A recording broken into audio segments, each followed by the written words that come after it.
Empezamos con el noveno, que es el nervio glosofaríngeo. El nervio glosofaríngeo, como dije, es uno de los 12 pares craneales y va a emerger en el bulbo raquídeo en la base del cerebro. Este nervio es puramente mixto, ya que tiene componentes sensoriales, motores y autónomos, lo que le permite realizar múltiples tareas y funciones relacionadas con la deglución, el gusto y la regulación de la presión arterial. Sus fibras se distribuyen principalmente entre la lengua posterior y la laringe y el oído medio.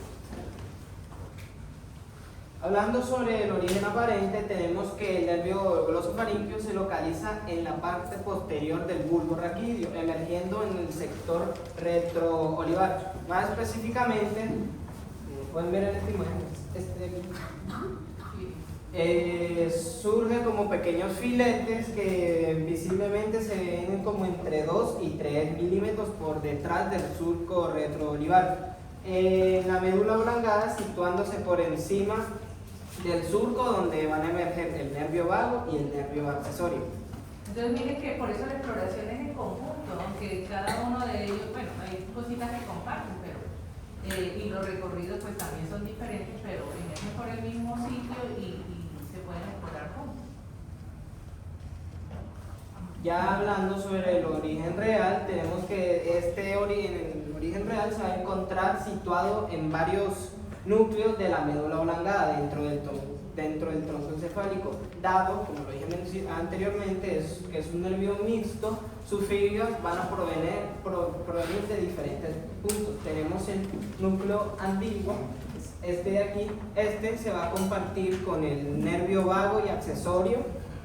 Tenemos el núcleo salivar inferior, que está por aquí. Este núcleo es el encargado de mandar las fibras a la glándula parótida, que es la encargada de la secreción de saliva. Tenemos el nervio del tronco solitario, que es este de por aquí. Y por último, el núcleo espinal del nervio trigémino, que aquí le va a mandar las fibras para los receptores sensoriales como gusto, temperatura y tacto. Ya hablando del recorrido, como lo dije, este se va a originar en el bulbo raquídeo, específicamente en el tronco encefálico. En el cráneo vamos a ver que va a salir sobre el foramen yugular, después más abajo hacia el cuello y por delante va a bajar junto con el nervio vago.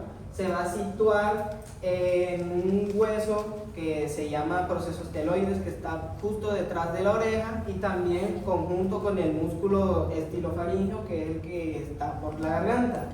Va a bajar también y se va a situar debajo del músculo guioloso, que este músculo es el encargado de ayudar a mover la lengua, y más por adelante se va a situar por detrás de la lengua y con la faringe para ayudar a, como dije anteriormente, a tener movimiento en la lengua. Bueno, ahora pasando por la función, tenemos, ya mi compañero lo dijo anteriormente, este es un nervio mixto, por lo tanto va a tener 3 tipos de función. Tenemos la función motora, la función sensitiva y la función autónoma o parasimpática. En la función motora tenemos que este nervio inerva los músculos tanto de la faringe como de la laringe para llevar a cabo el proceso de la deglución. Su función sensitiva es que este proporciona sensibilidad tanto general y gustativa al tercio posterior de la lengua. Y su función autónoma es que este regula la función de la glándula parótida, controlando lo que sería la producción de saliva.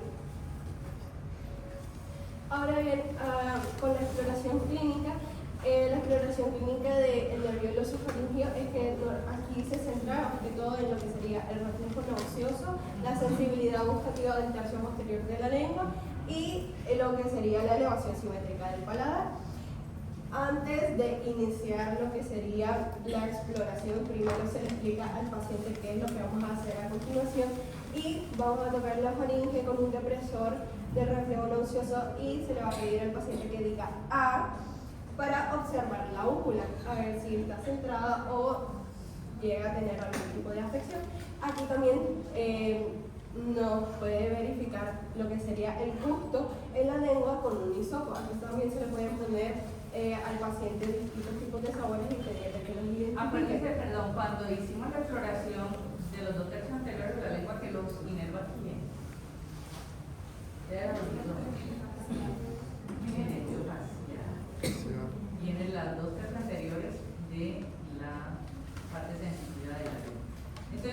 como que no voy a explorar el séptimo, después exploro el octavo y después voy a explorar otra vez el noveno. No, yo inmediatamente hago la exploración completa de los 2 tercios.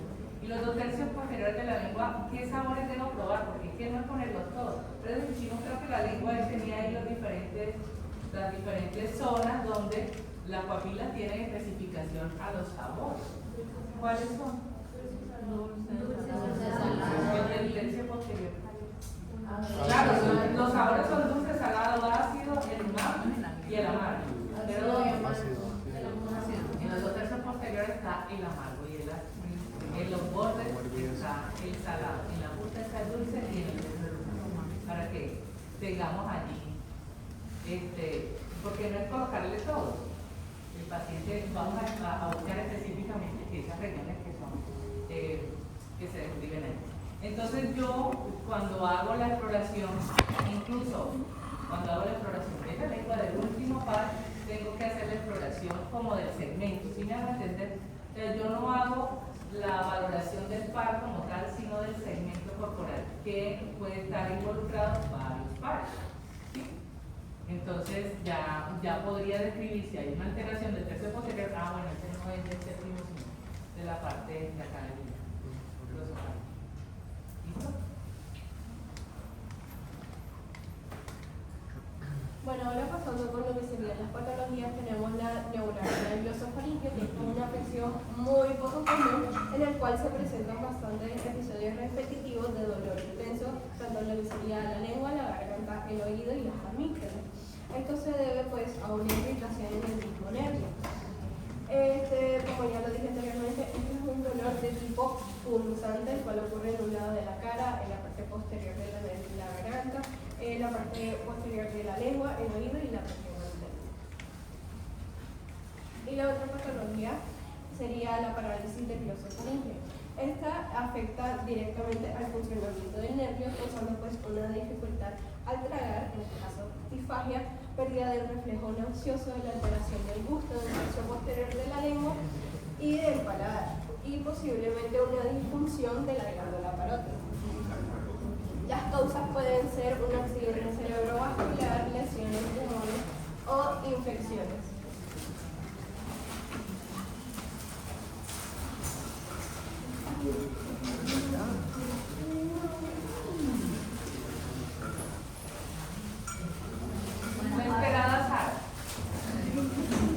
Bueno, ahora continuamos con lo que vendría siendo el 10º par craneal, que este es el nervio vago.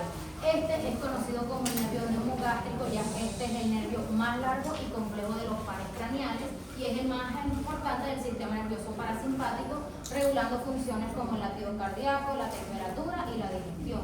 Este nervio difiere del resto, ya que inerva principalmente en los órganos como el tórax y el abdomen, y en menor proporción la cabeza y el cuello. Se llama vago porque este se caracteriza como ser un nervio errante. ¿Por qué? Porque él desciende hasta el abdomen. O sea, él es el único que se sale de la cabeza a la cara y el cuello. En cuanto en qué tipo de pares, tenemos que este es un nervio mixto. Esto significa que posee fibras nerviosas, tanto motoras, que controlan los músculos, como sensitivas, que llevan las informaciones de los órganos y los sentidos. Y también, obviamente, no nos podemos olvidar de las parasimpáticas, que estas regulan las funciones involuntarias como la digestión y el latido cardíaco. En cuanto a su origen real, dentro del bulbo raquídeo, en el tronco encefálico, se encuentran 4 núcleos valgales, desde los cuales los actores del nervio vago convergen por nervio. Entre estos está el núcleo dorsal del vago, que este suministra fibras aferentes simpáticas principales del tracto gastrointestinal y de los pulmones. Como segundo tenemos el núcleo ámbigo, que sus fibras eferentes inervan los músculos del paladar blando, la faringe y la laringe. También da lugar a las fibras eferentes sománticas y a las neuronas preganglionares del corazón. Como tercer núcleo tenemos el núcleo del tracto solitario, que este recibe fibras aferentes primarias de los órganos internos y también la información del gusto. Y el núcleo del espinal del trigémino, que gracias a sus fibras aferentes relevan la información sensitiva sobre lo que es el dolor, la temperatura y el tacto profundo del oído externo. De la dura madre de la fosa craneal posterior y de la mucosa de la laringe. Y por último, su origen aparente, tenemos que este se encuentra en el bulbo raquídeo, específicamente en el surco retroolivar, como lo podemos observar, y este es el punto visible en el tronco encefálico a través de la cual salen o surgen fibras nerviosas del nervio vago hacia la parte exterior del cráneo. Podemos decir que este se va a encontrar entre medio del noveno par craneal que podemos observar arriba, es decir, el nervio glosofaringeo, y abajo del 11º par craneal que vendría siendo el nervio abductor. Eso pasa cuando uno vuelve cuando sale. Bueno, esta tiene como función la regulación parasimpática, ya que va a controlar la frecuencia cardíaca de la respiración y las funciones digestivas. También va a tener una función motora, la cual va a actuar sobre los músculos de la faringe y la laringe. También va a tener una función sensorial, ya que te va a proporcionar la sensibilidad a las estructuras como la oreja externa, la faringe y las vísceras torácicas.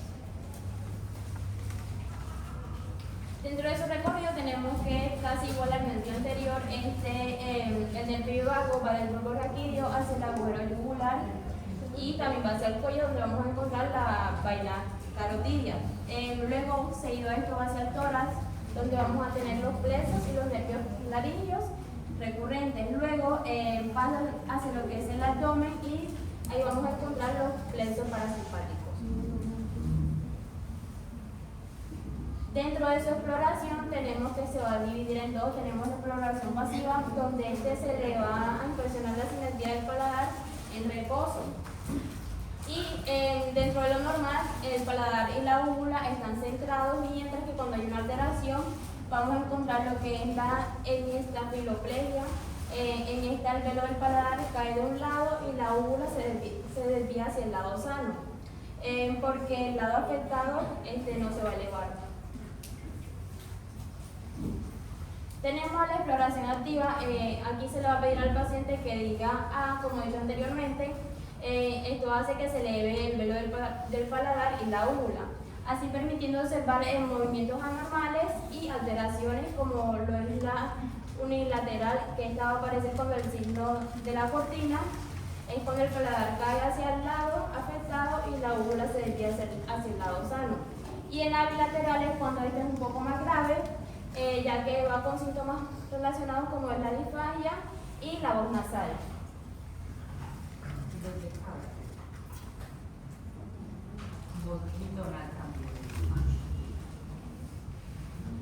Bueno, dentro de la otra exploración tenemos que se le pide al paciente que haga 5 movimientos de deglución. En esta se va a observar cómo se eleva el cartílago tiroides, y en caso de que este tenga alguna alteración lo vamos a conocer como el signo de manzana de Adán.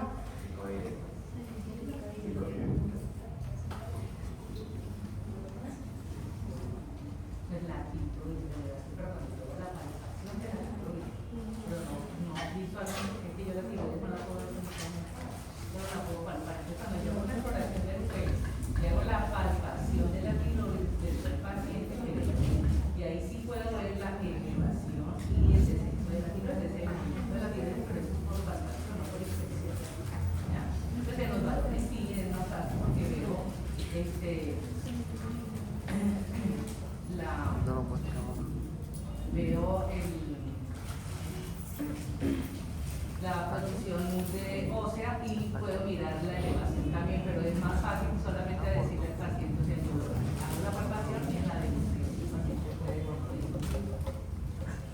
Bueno, tenemos el examen de la voz, tono e intensidad. En este caso de que se presenta alguna alteración, vamos a tener la alteración de la voz bitonal, nasal y la ronquera.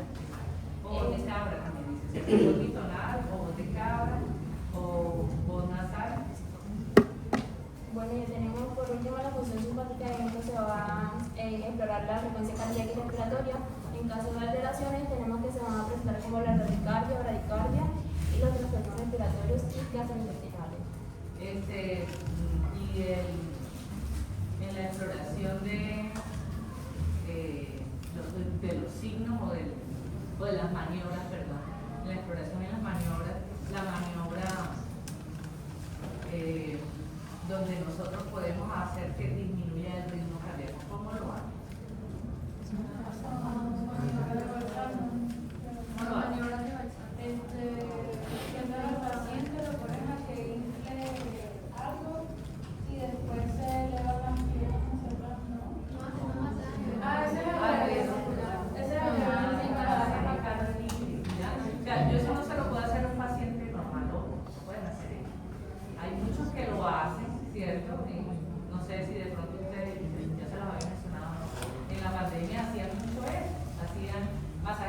mide para ver si se desmayó. Claro, baja el ritmo cardíaco y el paciente puede perder la conciencia. Baja el ritmo cardíaco también hacen hipoxia y el paciente se desmaya por no. O los pacientes cuando tienen estrangulación o cuando tienen intentos de suicidio por estrangulación. Yo tengo que pueden tener afección pues ya a nivel de la voz, o sea, pueden tener alteración de ese par craneal por las estructuras que se pueden dañar allí. Y el masaje carotídeo solo se hace a los pacientes si tienen una crisis hipertensiva, por ejemplo, y se recomienda que se haga del mismo lado que de la dominancia del paciente, ¿ya? Porque si de pronto tiene una crisis hipertensiva y van a hacer una CB o algo, entonces la lesión pueda quedar del lado contralateral, porque recuerden que ahí también hay degustación de la piel. Y solo se hace a los pacientes y en un sitio donde yo pueda hacer un rescate en caso de que el paciente haga un paro. Yo no es que vamos a hacerle el reflejo, pero tiene el señor para ver si no. Normalmente, ¿cómo sé yo si tiene un buen reflejo? Pues simplemente exploro la frecuencia, ¿sí? Cardíaca, puedo tomar pulso y mido pues las alteraciones que pueda tener. Pero si no, se hace otro tipo de pruebas, la prueba de basculante, la prueba con el ejercicio, pruebas también con medicamentos, con fármacos, ¿sí? Pero eso sí ya yo sospecho algún tipo de lesión o de actividad en el automatismo cardíaco, ¿ya? Entonces no podemos hacer masaje carotídeo porque hay para ver si le baja la frecuencia cardíaca clásica.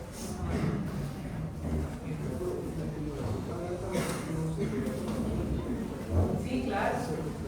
Eso también es otro tipo de maniobras para hacer que disminuya la frecuencia. Pero esa no sería la misma estimulación para la Es la misma. En esta también hay una que es ocular, que es como un masaje de los ojos. Exacto, sí, en la parte del ángulo interno, en el ángulo interno del ojo, ¿cierto? Se hace presión contra el huesito y ahí disminuye también la presión. Pero ese hace más disminución de la presión ocular, los pacientes que tienen antecedentes o sospechas de glaucoma, por ejemplo. Y sí, también sirve para hacer ahí la disminución de la presión. Pero es más de las presiones oculares y tiene algún efecto a nivel sistémico, es decir, de la presión arterial. Por ejemplo, cuando tiene cefalea el paciente, o ustedes cuando les da cefalea por migraña, se pueden hacer ahí un poquito de presión. Todo el ángulo, un poquito por arriba, hacen ahí presión. No es propio del globo ocular, es más de aquí del ángulo en el recorrido. Entonces hace presión bilateral y con eso disminuye esa sensación disminuye la cefalea, ¿no? Porque disminuye la parte de la, o sea, hago un reflejo vagal.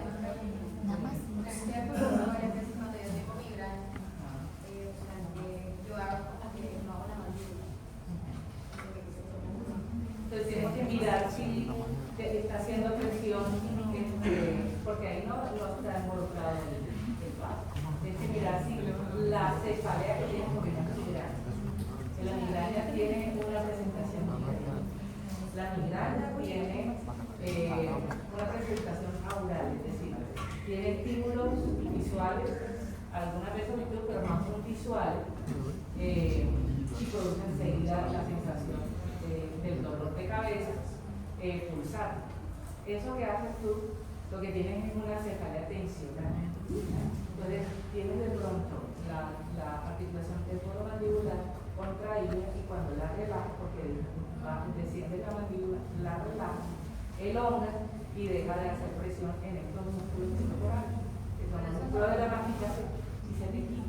Entonces, y generalmente, pues no sé, pero yo te pregunto, ¿la cefalea que a ti te da es pronto occipital? No te has dado cuenta. Mira a ver si es pronto occipital. Por eso, pero es pronto occipital.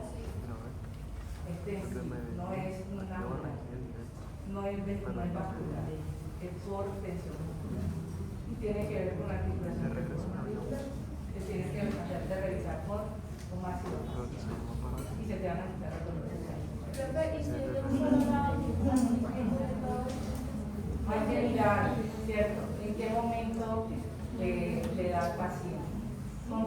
estímulo le da y cómo disminuye, porque mira, por ejemplo, María Camila dice que ella, abriendo la boca, claro, ahí relaja y disminuye la presión o la tensión del músculo. Por eso relaja la contracción del músculo que tenemos pronto occipital, ¿sí?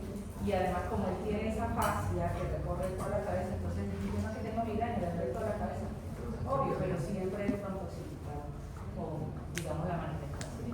Y si te da de pronto más de mi cara, entonces tienes que mirar también. Puede ser de la articulación o puede ser vascular, pero entonces ahí sí tenemos que ver en qué momento te da, si tiene con algún tipo de estímulo visual o, miren, las migrañas por comida realmente no existen. Dicen que si yo como chocolate me da migraña. No existe porque es que los tipos de cefalea son o por tensión o vascular. ¿Qué hace? Pues allá en chocolate. Por el olor fuerte. Pero porque son estímulos sensitivos. Si yo estoy expuesta a un estímulo sensitivo fuerte, entonces eso me irrita, ¿cierto? Y eso me causa la manifestación del dolor a nivel de la cabeza, digamos, de la irritación. Pues realmente no es como el cerebro que se irrita, sino a nivel mismo. Entonces, por eso no tiene sentido que es que yo como chocolate y me da migraña. Hay que buscar la causa real, porque tiene que ser o vascular o tiene que ser, o menos que le sube el colesterol y le sube la presión, no sé. Pero el chocolate no te puede dar migraña. Puede ser por la percepción sensitiva, pero gustativa es muy buena, o sea, realmente no pasa como por ese lado. Es más auditiva o es mucho más visual, y mecánica, que es esa, la articulación temporomandibular capta muy bien, pero por la tensión. Entonces hay que buscar en la causa por otro lado. Esa estimulación funciona con la ansiedad por migraña. ¿La qué? La estimulación vagal solamente funciona en Sí, porque estamos hablando del automatismo cardíaco, ¿cierto? Con eso disminuye la presión, ¿sí? Y al disminuir la presión disminuye el síntoma que le está causando. Entonces no podemos de pronto tener cierto alivio, porque el mismo dolor hace que aumente tu presión y aumente tu frecuencia, pero si es de tipo vascular, mejor es mucho.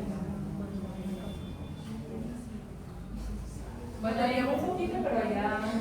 Dentro de su patología tenemos la gastroparesia. Esta ocurre cuando hay un daño al nervio vago. Principalmente esta se basa en que los alimentos no pasan del estómago al intestino, ya que este daño puede ser una consecuencia de una diabetes, infecciones virales, una cirugía abdominal o en casos algunos una esclerodermia. Por ejemplo, es más frecuente en cirugías abdominales, cuando se hacen las reducciones gástricas, las grapas, todo ese tipo de procesos. O tienen atresias también, que pueden ser por tumores o por radioterapia que les hayan hecho a los pacientes, que pueden tener esa causa. Luego tenemos el síncope vasovagal. Otro término más conocido para el desmayo. Este ocurre cuando el nervio vago del corazón reacciona de forma exagerada a ciertas situaciones como un calor extremo, ansiedad, hambre, dolor o estrés, ya que la presión arterial baja muy rápidamente, conocida como hipotensión, lo que está a provocar mareos o desmayos. El soroche, por ejemplo, tiene un estímulo vasovagal por cambio de presión muy rápido. Nos vamos a la costa nosotros y nos bajamos a veces y vamos a Bogotá y nos vamos enseguida a caminar el cerro. Obviamente las presiones no alcanzamos a nivelarlas y los del soroche nos decimos. Ok, ya continuando con lo que sería el onceavo par craneal, es decir, el nervio accesorio, también conocido como nervio espinal o nervio espinal accesorio, tenemos que este es un nervio de tipo aferente, ya que su función principal va a ser motora. Este se encarga básicamente de inervar lo que serían los dos músculos, el esternocleidomastoideo y el trapecio. Este tiene una particularidad ya que está conformado por dos raíces, una raíz espinal y una craneal. En caso de la raíz espinal, la vamos a encontrar en lo que sería la médula espinal y la raíz craneal específicamente en el bulbo raquídeo. Este tiene una longitud de aproximadamente entre 10 a 15 centímetros de longitud, desde que sus fibras espinales emergen de la médula cervical hasta que alcanzan el trapecio, que es donde como tal va a terminar su recorrido. Bueno, en cuanto a su origen aparente, la raíz craneal emerge, o las fibras nerviosas de este emergen de lo que sería el surco retroolivar. En caso de la raíz espinal, las fibras van a emerger del surco lateral posterior de la médula cervical, que sería esta que observamos aquí. Y en la vista anterior sería la del medio. Ya hablando de lo que serían sus orígenes aparentes, como este tiene dos ramas, pues va a tener dos orígenes. Entonces tenemos el núcleo vulvar. Este se encuentra específicamente en las profundidades del bulbo raquídeo, corresponde a la porción más inferior del núcleo ambiguo, que sería este que se observa aquí. De aquí van a salir lo que serían las fibras que van a formar la raíz craneal.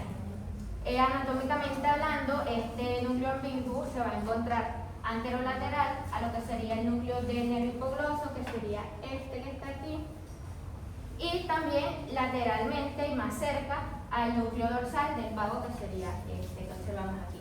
Esta raíz craneal lo que va a hacer es ayudar a inervar el músculo de la laringe, aunque digamos que la laringe más que todo es inervado por el vago.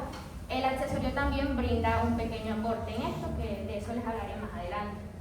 En caso de el núcleo espinal, este se va a encontrar en la médula espinal cervical, en la parte más superior, y la parte más lateral de las astas anteriores, que sería esta que está aquí.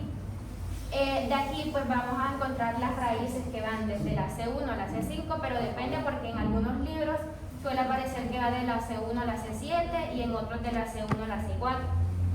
Entonces estas fibras van a salir de estas raíces y van a formar la raíz espinal, la cual se va a unir a la raíz craneal y van a formar así el nervio accesorio. Bueno, ya hablando del recorrido pues, del nervio accesorio, este va a ir por porciones. Entonces tenemos la porción intravertebral, en donde va a ascender por el canal vertebral para llegar al cráneo. ¿Cómo llega al cráneo? Para esto tiene que pues, pasar por el foramen magno, que sería este que observamos aquí. En este trayecto intravertebral se va a colocar posterior al nervio hipogloso y posterior a la arteria vertebral, y ahí se va a relacionar con lo que sería la fosa cerebelosa. Cuando ya está en lo que sería la fosa cerebelosa, lo vamos a encontrar a nivel de la base del cráneo, es decir, este que está aquí, y el hemisferio cerebeloso, dependiendo pues si es del lado derecho o izquierdo. Después va a pasar por lo que sería el foramen yugular, o también conocido como foramen rasgado posterior, que sería este que se observa aquí. En este lugar, pues las raíces se van a unir.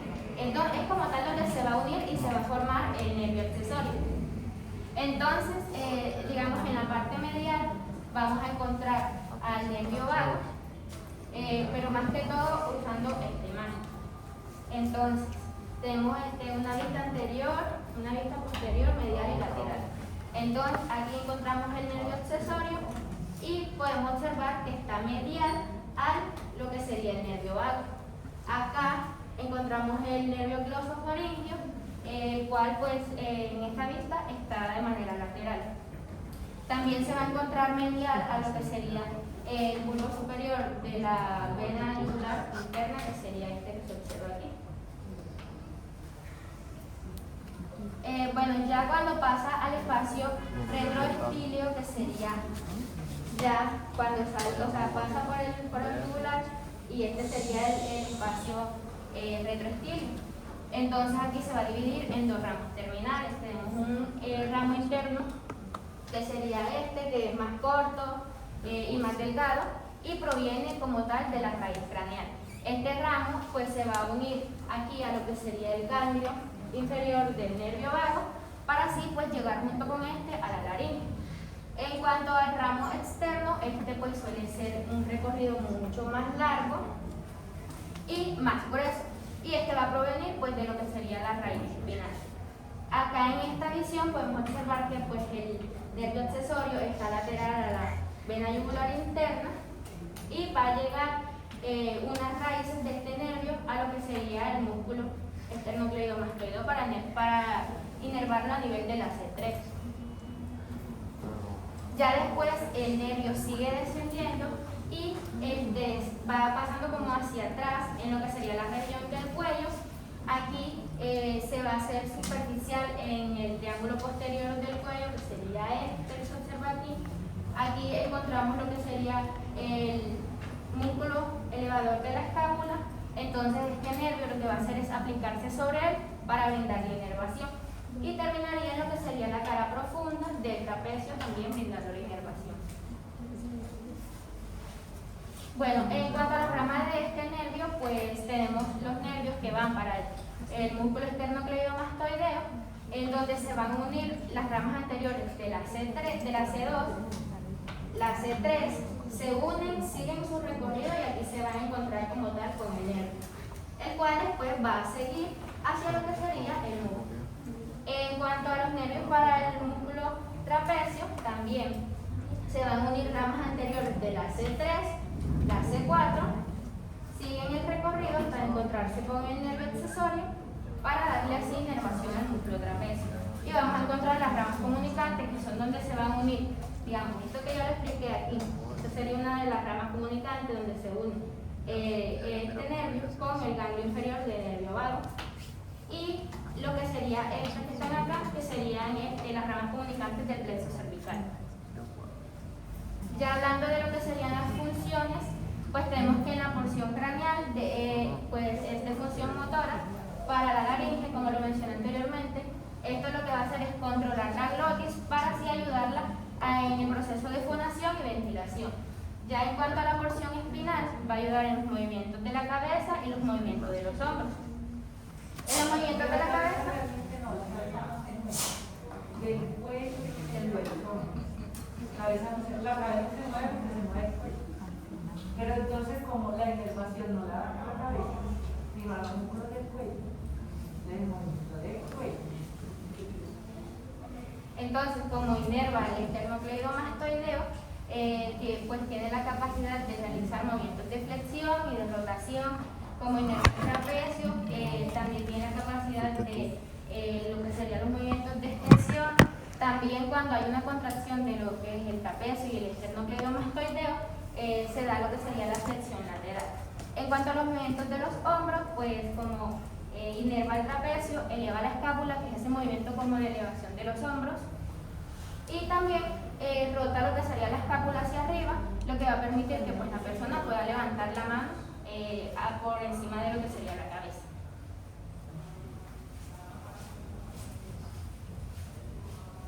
Bueno, continuamos con la exploración clínica y acá digamos que se va a dividir en dos, o sea, se va a explorar dos músculos, el esternocleidomastoideo y el trapecio. Bueno, iniciando con el paciente no va a colocar la mano en ese lado, en el lado contrario que se le va a evaluar. Bueno, el paciente va a girar la cabeza, como anteriormente dije, pues hacia el lado contrario y el doctor, en el caso pues nosotros, vamos a hacer... Perdóname, yo te interrumpo. Yo digo que es mucho más fácil que tú lo hagas con él. No, es que hay un video. Pero es que es más fácil Bueno. que tú vas explicando lo que está escrito y entonces... Primero yo tengo que hacer la valoración estructural. Ajá. Ya nosotros hicimos la descripción del cuello, ¿cierto? Ya dijimos cómo se describe el cuello.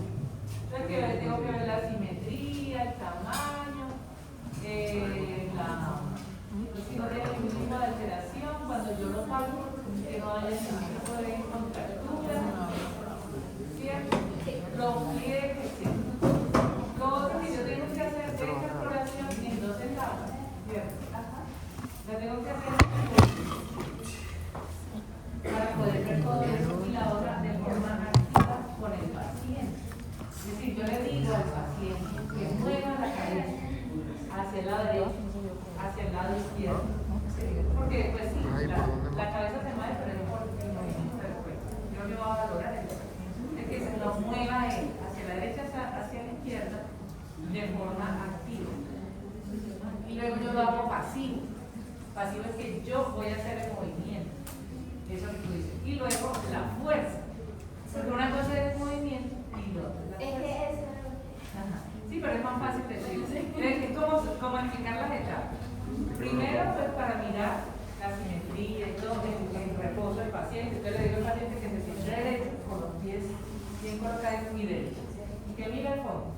Eso, así, derecho. Y ya yo veo la simetría y luego entonces que yo lo toque, entonces sí le digo al paciente. Bueno, lo que quería preguntarle era porque vi varios videos y algunos colocan como la mano, o sea, de atrás y otros lo hacen en la parte de la Siempre es mejor detrás del paciente.